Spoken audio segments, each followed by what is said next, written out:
ಈಗಾಗಲೇ ಮೃತಪಟ್ಟಂತ ಕನ್ನಡಿಗರ ಪಾರ್ಥಿವ ಶರೀರಗಳು ಬೆಂಗಳೂರನ್ನು ತಲುಪಿದೆ. ಮತ್ತೊಂದು ಕಡೆ ಕಾಶ್ಮೀರದಿಂದ ಕನ್ನಡಿಗರನ್ನ ಸುರಕ್ಷಿತವಾಗಿ ವಿಶೇಷ ವಿಮಾನದ ಮೂಲಕ ಕೂಡ ಕರೆತರಲಾಗ್ತಾ ಇದೆ. ಆ ಎಲ್ಲ ಮಾಹಿತಿಗಳನ್ನು ನಿಮ್ಮ ಮುಂದೆ ಇಡ್ತಾ ಹೋಗ್ತೀವಿ. ಅದಕ್ಕೂ ಮುನ್ನ ಈ ಕ್ಷಣದ ಹೆಡ್ಲೈನ್ಸ್.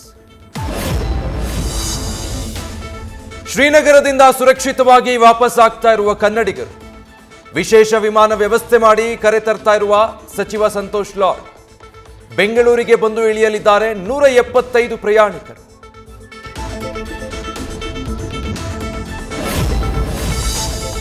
ಕೆಲವೇ ಕ್ಷಣಗಳಲ್ಲಿ ಶಿವಮೊಗ್ಗ ತಲುಪಲಿರುವ ಮಂಜುನಾಥ್ ಮೃತದೇಹ ಅಂತಿಮ ದರ್ಶನಕ್ಕೆ ಜಿಲ್ಲಾಡಳಿತದಿಂದಲೇ ಸಕಲ ತಯಾರಿ.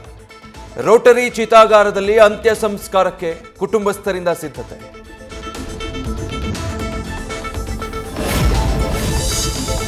ದಾರಿಯಲ್ಲಿ ಹೋಗೋ ಮಗು ಬಿದ್ರೆ ಎತ್ತಿ ಸಮಾಧಾನ ಮಾಡ್ತೀವಿ. ಈ ರೀತಿಯಲ್ಲಿ ಯಾರು ಮಾಡ್ತಾರೆ ಸರ್? ಸಿಎಂ ಸಿದ್ದರಾಮಯ್ಯ ಎದುರು ಭರತ್ ಸೋದರ ಪ್ರೀತಂ ಕಣ್ಣೀರು.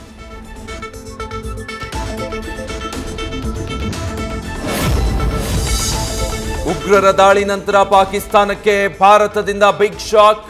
ಸಿಂಧೂ ನದಿ ನೀರು ಹಂಚಿಕೆ ಒಪ್ಪಂದ ತಾತ್ಕಾಲಿಕ ಅಮಾನತು.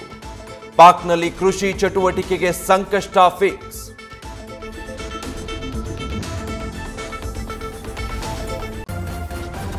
ನ್ಯೂಸ್ ಫಸ್ಟ್ ನಿರ್ಭೀತಿಯಿಂದ ನಿಮ್ಮ ಪರವಾಗಿ.